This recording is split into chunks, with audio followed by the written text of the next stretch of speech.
نبينا وحبيبنا محمد صلى الله عليه وعلى آله وسلم. أوصيكم وأوصي نفسي بتقوى الله فقد فاز المتقون.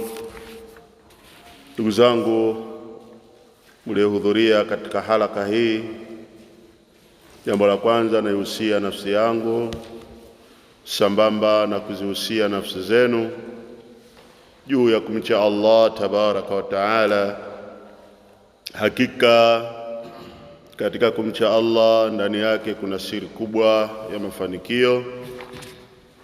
Bado tunaendelea kuzungumzia masala yanayohusiana na bid'a. Wiki iliyopita darasa letu la mwisho tulisoma vigawanyo vya bid'a ndani ya dini ya Allah tabaraka wa taala. Leo katika darasa letu tutaona mambo mawili. Jambo la kwanza, kutaja mifano ya bid'a zilizokuwepo ambazo zimeanzishwa na watu, na vile vile kutaja sababu ya watu kuingia katika bid'a hizo, sababu iliyowafanya waingie katika bid'a hizo. Anasema muallif, Allah muwafikishe, udhkuru amthilatu ala albid'ati fi ddin, taja mifano ya bid'a zilizokuwepo katika dini. Taja baadhi ya bid'a ambazo zipo katika dini hii ya Allah tabaraka wa taala, ambazo watu wamezizusha. Akasema albid'u fi ddin kathira, bid'a katika dini ni nyingi. Wa min abrazaha ma yali, na zile ambazo zilizokuwa wazi zaidi, ambazo hata mtoto mdogo anazijua, ma yali ni hizi zifuatazo. Kwa bid'a katika dini ziko nyingi mno ambazo watu wameanzisha kwa matakwa yao na kupitia sababu ambazo tutazoziona hapa chini insha Allah. Lakini kuna bid'a ambazo ziko wazi zaidi, kwa maana ziko mashuhuri.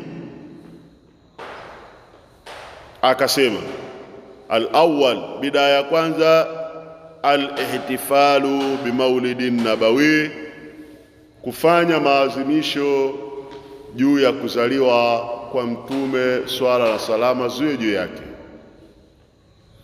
Al-ihtifalu bilmaulidin nabawi, kufanya maazimisho watu na kuwekea sherehe siku ya kuzaliwa Mtume, swala na salama ziwe juu yake. Umaarufu wa jambo hili wenyewe wanaita ni maulidi. Wakakusanyana kwenye miji mbalimbali, wakaimbishana makaswida na kupiga matwari, kupiga magoma, kwa dhamira ya kwamba wanafanya maazimisho siku ya kuzaliwa kwake Mtume, swala na salama ziwe juu yake. Hii ni bid'a lam yathbut, jambo hili hakika halijathibiti na wala halijapatapo kufanywa na wema waliotutangulia. Achilia mbali Mtume mwenyewe, bali hata masahaba zake ridwanullahi ta'ala anhum, hata salafi swaleh, wema waliotutangulia. Bali ni jambo la juzi tu ambalo limekuja kuanzishwa na mashia wa kifatimia, na sababu iliyowafanya tutaona huko chini. Lakini jambo la pili akasema al-ihtifalu bilailati al-Isra'i wal Mi'raj, al-ihtifalu bilailati al-Isra'i wal Mi'raj, kufanya maadhimisho usiku wa Isra wal Mi'raj. Jambo hili lilikuwa ni mashuhuri sana, hasa hiyo miaka ya nyuma kidogo, kabla ya mambo haya ya sunna. Mingi katika misikiti walikuwa wanafanya jambo hili. Asema leo kisa cha Miraji, watu wanakusanyika misikitini, basi mashekhe wanakaa na kusimulia Mtume alitoka kaenda Miraji, kawa kadha, kapewa hivi, akafanya hivi. Sawa, safari ya Mtume swalla salama ziwe juu yake kwenda mbinguni, sisi ahli sunnati wal jamaa tunakiri jambo hili kwamba ni kweli Mtume swalla salama ziwe juu yake alienda safari hii, tena yakdhatan laisa fil manam, si katika hali ya kulala kama wanavyoitikadi baadhi ya watu kwamba alienda au alipelekwa akiwa usingizini. Sisi hatuitikadi hivyo, tunaitikadi kwamba alienda akiwa anajitambua, akiwa macho. Na Qur'ani inasema subhana alladhi asra bi'abdihi laylan min almasjidil harami ila almasjidil aqsa, ametoka masjidil harami mpaka masjidil aqsa Falastini, na akatoka Falastina urija, akapandishwa mpaka kwa Allah tabaraka wa taala akiwa na Jibrilu alayhi salam, na huko ndiko alipopewa amri ya swala, na asubuhi akarudi akawakusanya watu akawaambia, mimi nilienda mbinguni. Watu walimkataa wakasema, la yumkin abadan, haiwezekani jambo hilo. Hilo jambo ambalo sisi unatuambia ni jambo ambalo akili zetu hazikubaliani nazo, kwa sababu swala la kutoka tu hapa Maka kwenda Palestina ni safari ya muda mrefu, na sisi tunajua wewe hujaenda hata Palestina, hapa hujafika.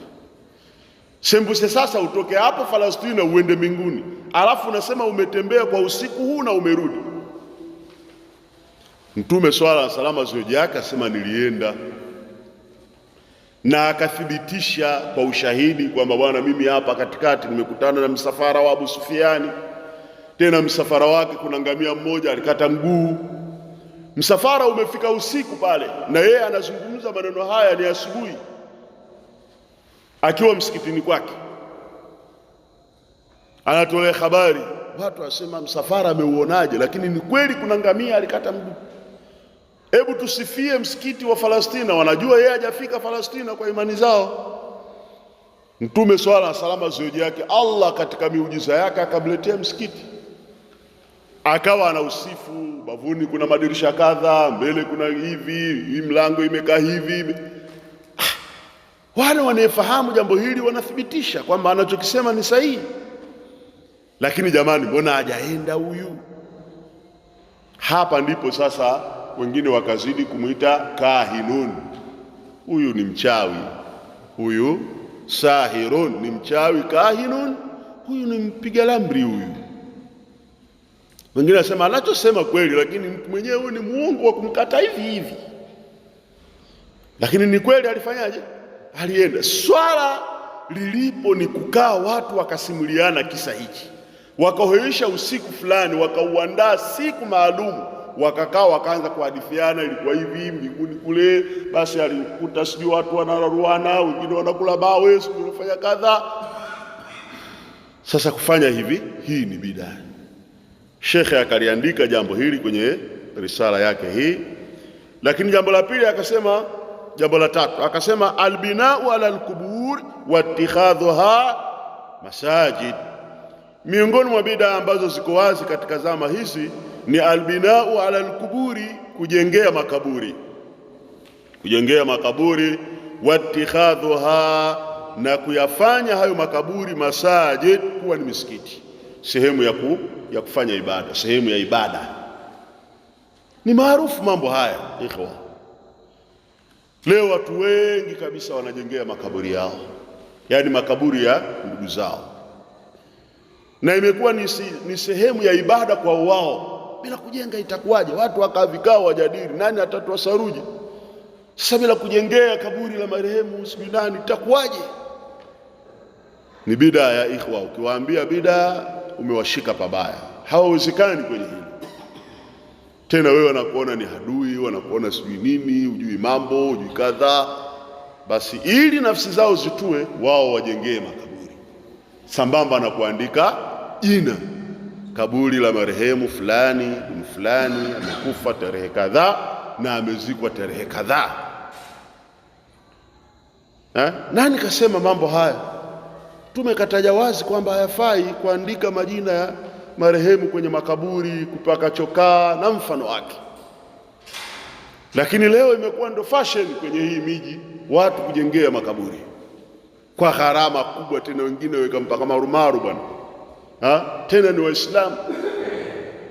Sisi tumekatazwa hata sanda kuifanya ghali.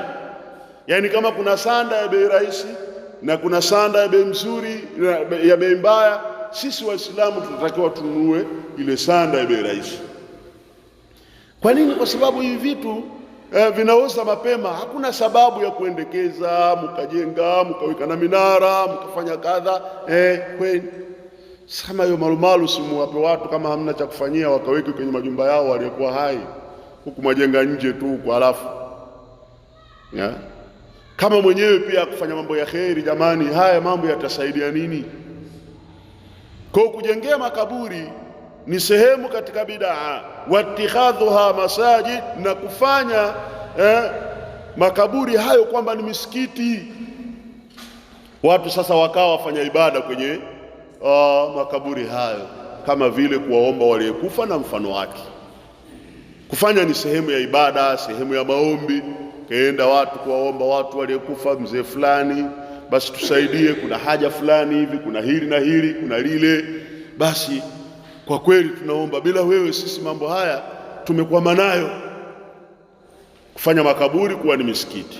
Tayeb, kipengele kingine asema mahiya asbabil wuqu'i fil bid'ah, ni zipi sababu zilizopelekea watu kuingia kwenye bid'a wakaiacha dini salama, dini sahihi ya mtume aliyokuja nayo, wakaingia kwenye bid'a. Kuna sababu iliyowasukuma hapa. Muallif ameziandika sababu 4, na sababu hizi asili yake ameziandika al-Allama al-Sheikh al-Fawzan hafidhahu Allah ta'ala.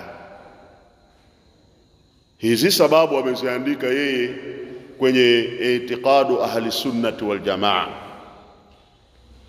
Sababu ya kwanza akasema al-jahlu bi ahkami din. Sababu iliyopelekea watu kuingia kwenye bid'a, al-jahlu bi ahkami dini, watu kuwa wajinga kwenye hukumu za dini za kisheria. Yani watu kuwa wajinga kwenye dini. Mtu mjinga kabisa. Sasa mtu ukiwa mjinga, maana yake kwamba dini yako ni ya kudhania, dini yako inaenda kwa rai na akili. Ni rahisi kuingia kwenye bid'a, huna mafundisho. Kwa kile ambacho wewe akili yako inakuonyesha kwamba hiki kitu ni kizuri, kuna uwezekano wa kukiingia kwa sababu ni mjinga. Lakini sambamba na hili, kama utasoma sheria ukaona namna gani na jinsi gani Allah alivyokemea vikali bid'a, mtume alivyokemea vikali bid'a, huwezi kuingia. Lakini kwa sababu ya ujinga imepelekea watu wengi kuingia kwenye nini? Kwenye bid'a.